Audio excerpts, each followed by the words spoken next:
Hey, what's going on, everybody? Welcome back to my channel. My name is Jacob Restituto. I'm a musician from Northport, New York, and welcome back to another Why Don't We reaction. Happy New Year, by the way. I'm probably going to post this on here New Year's Day or probably maybe the 2nd, depending on what the copyright issues I get, if there are any blocks or not. Today we're doing Why Don't We. They played at a live show at 99.7 now, which was, I believe, a New Year's Eve show. They played a couple of songs, but we're going to be today reacting to and breaking down Lotus In and Slow Down Live. The live performances are great. They have great voices. I'm pumped for their album that's coming out the 15th, exactly 2 weeks from today. So definitely, you can definitely expect some reactions to that. So I'm pumped for that. All right, so here we go. We're starting off. I don't know which song comes first, but you can, as always, you can text me if you have any requests. Actually, a lot of these requests that I've been doing have been coming from the text, 2 different numbers, international WhatsApp and regular text message number if you want to check those out. And if you want to hit that subscribe button, it means so much to me. All right, let's see what we got. Let's get to some music. This one's called Lotus In. Well, first of all, I like the fact that they all have electric guitars, or obviously the one guy in the center has a bass, but that they all play something and it's not just like fake. I appreciate that. Yeah.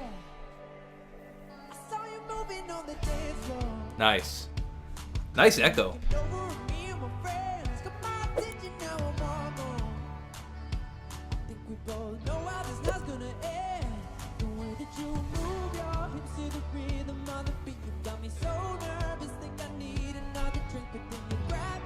Nice minor chord right there.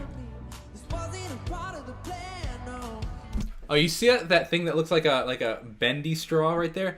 So that is likely what's called a vocoder, and we'll see if they use it in either of these songs. I believe they use it in. I want to say it's one of their songs. Definitely use. I don't remember. I've seen it before, and they definitely use it. What a vocoder is it's this. What's the best way to? The vocoder is a synthesizer that you play on the piano, but you actually can run vocals through it. You can run anything through it, but in this case, vocals, and it has a separate microphone. So when you whatever you're saying into that microphone, you're playing into the keyboard, and you can actually change the note. So for example, like if you're singing a melody, it takes the rhythm of how you're saying it and the words, and it puts it onto that single note or the chord that you're playing. So it has a very distinct sound. So for example, the Middle by Maren Morrison Zed uses it in the chorus. Delicate by Taylor Swift has it throughout, I think, most of the song. And you can hear that like robotic kind of very distinct sound. Honestly, I'm debating whether or not Ed Sheeran's new song Afterglow uses it. I can't tell if they're recorded harmonies or if they are a vocoder.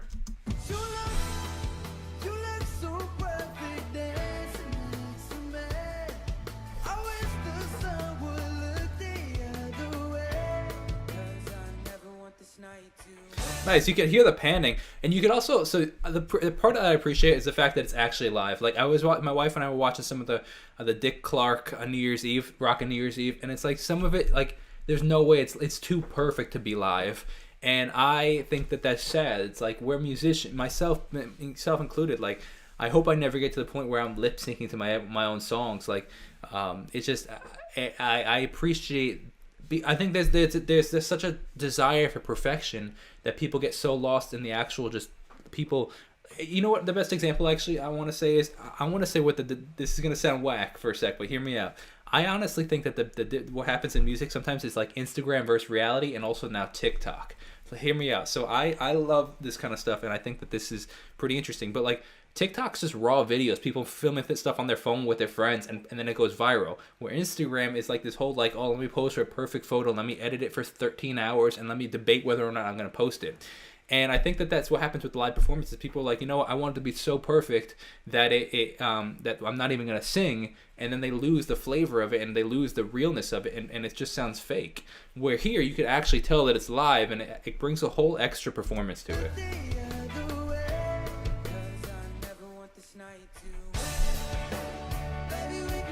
I like that the guitars are panned left and right.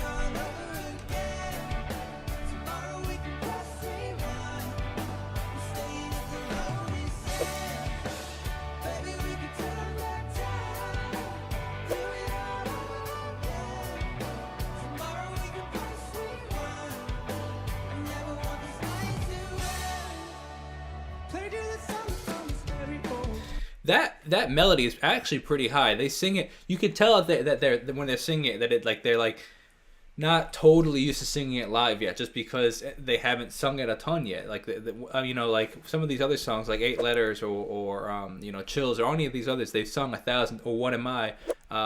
They've sung 1,000 times, so it's just like secondhand nature. Where here, some of these that they're not super used to singing them live, so they definitely have a different, like they're not completely used to it yet. So you can tell like they're straining or they're a little hesitant when they hit those notes.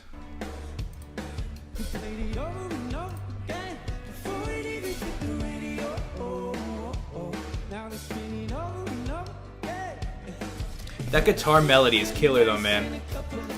I really like the guitar melody.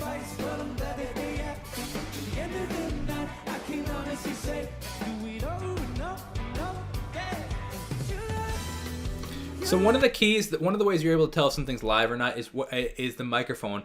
So microphones are what's it called? They depending on how far or close. There's a specific word, I'm drawing a blank on it, but depending on how close or far you are from the microphone is a real indication of how if it's live or not. Because if you're like, watch, if I get closer to the microphone, you're gonna hear it's gonna get louder and louder and louder. If I get farther and farther and farther and farther away, it's gonna get quieter. And like if you're singing and you're moving a microphone and the sound is not changing, there's a good likelihood that it was pre-recorded. Here you can tell if the sound is changing, so it's definitely given a different feel, the live feel.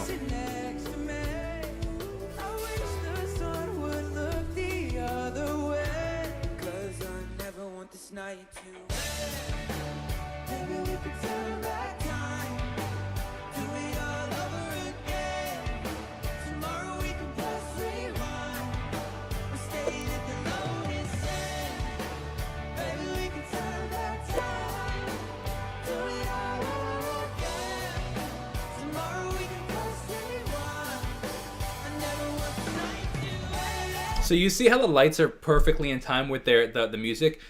It's actually pretty amazing how they do stuff like that. They have this in the back next to the sound guy. There's a lights guy, and it's typically the bands usually, depending on the size of your band, you usually bring your own sound guy and your own lights guy.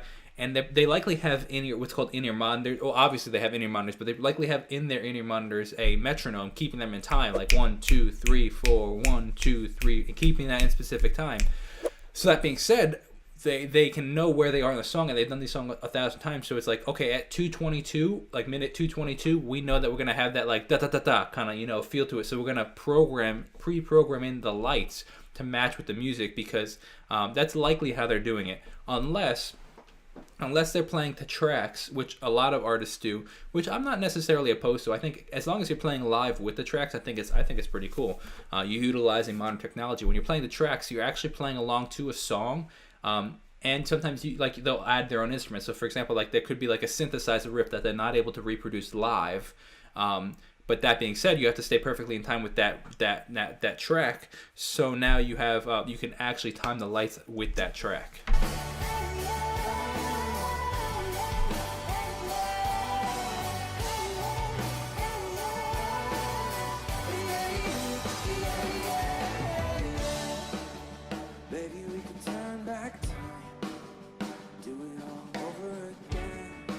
I wonder why his mic is significantly quieter than all the rest of theirs. Okay, so you hear that? That's exactly it. You hear that rewind?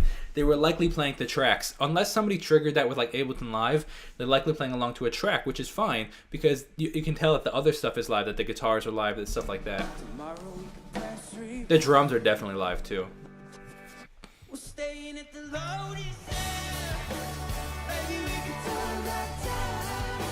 Do it all over again. Tomorrow we can press rewind. I never want this night to end. Nice tom roll at the end.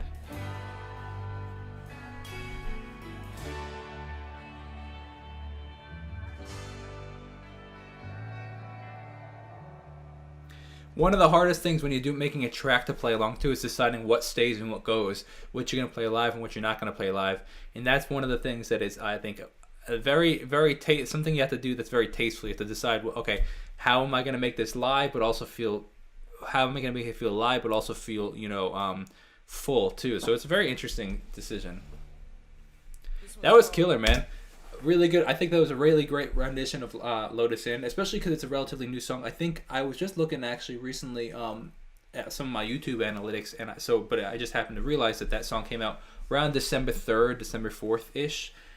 So for 3 weeks of playing that live, it sounds great, man. So let's see what Slow Down we got. I think this came out like a week or two ago. Newest one, so check it out.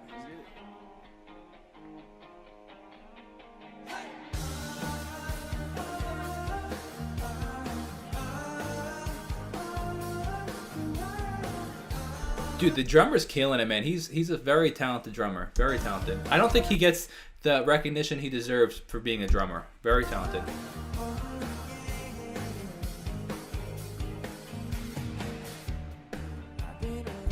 We have to see if somebody's posted a cover of Slow Down and Post Malone's what's it called? What's the Post Malone song? Is the Circles. That'd be a killer cover, man.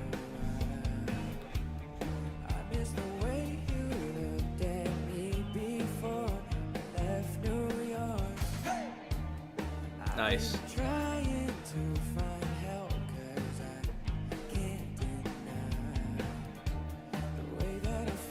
Nice panning with those cameras. That was cool.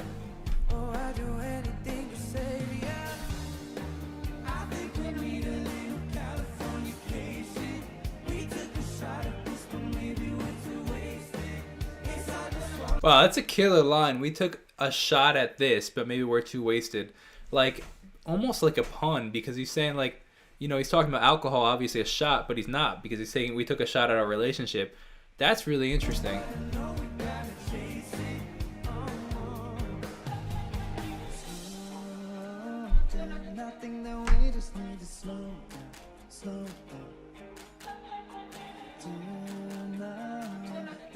So you hear those claps. Those are likely one of two things. They're either triggered by the drummer in the back on something called like a Roland TRK, which is like a trigger pad. It's like a drum pad, and you can put like these samples in it, and you can hit control the samples as you go. So it's either that, or they're played along the track, like what I was mentioning earlier, and you can break like they're playing along to, which is how they're controlling lights. So one of those two things.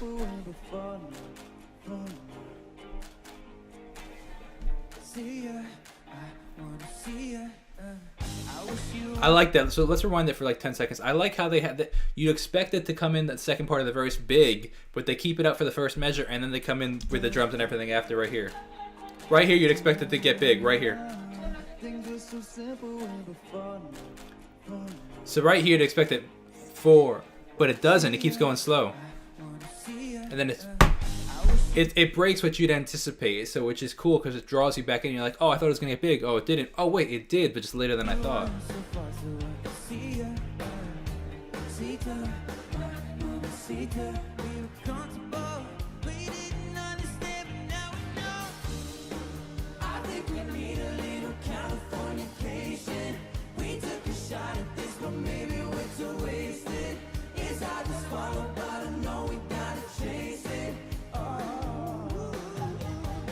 So like you could tell that the harmonies aren't perfect, so that's another indication that you could tell it's live, which I like. I think that it would have lacked flavor if they just pre-recorded this and like lip synced and lip played against it.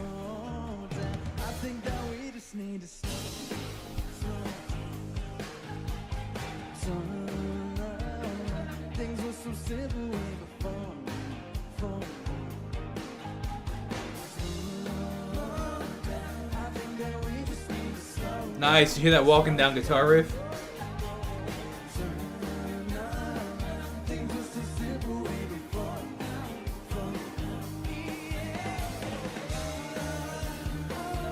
Oh, see, this is cool. Being able to see it live is cool because I'm able to see who sang what part. You know, like I was curious who sang that Post Malone style vocal part. I'm curious.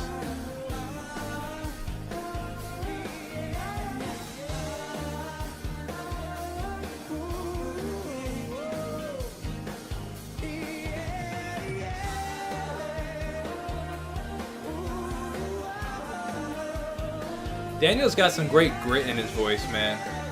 The raspiness is nice.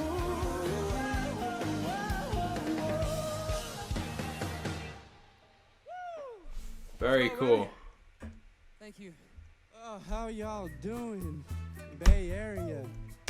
Very cool. That was killer, man. Really good stuff. Really enjoyed that live performance. They are really, I think that as they perform these songs live more and more, they're gonna get more and more comfortable doing it. Like especially like Lotus was a little new, I guess you would say. Like I'm sure if you watch their Fallen performance, it'd be tight, you know. But I thought it was fantastic. It was really, really good. And I'm just saying that that's just my perspective. But hope you guys enjoyed that. As always, you can leave a comment if you have any requests. You could text me 2 different numbers, international WhatsApp, regular text message number. And if you're curious in learning any of these terms that I'm talking about, you don't understand exactly what I'm talking about, on my Patreon, I'm starting to post these music production courses where I'm going to start posting a lot of these things, helping you explain and helping you understand these reaction terms that I'm talking about. And lastly, if you want to check out my music, it means so much to me. I have like 70 songs out there, so one of them's close to 1 million streams. It has like 850,000 streams on Spotify right now, so if you want to check that out, it's called I Need the Sun to Break. It means a ton to me. See you guys in the next video. God bless and peace out.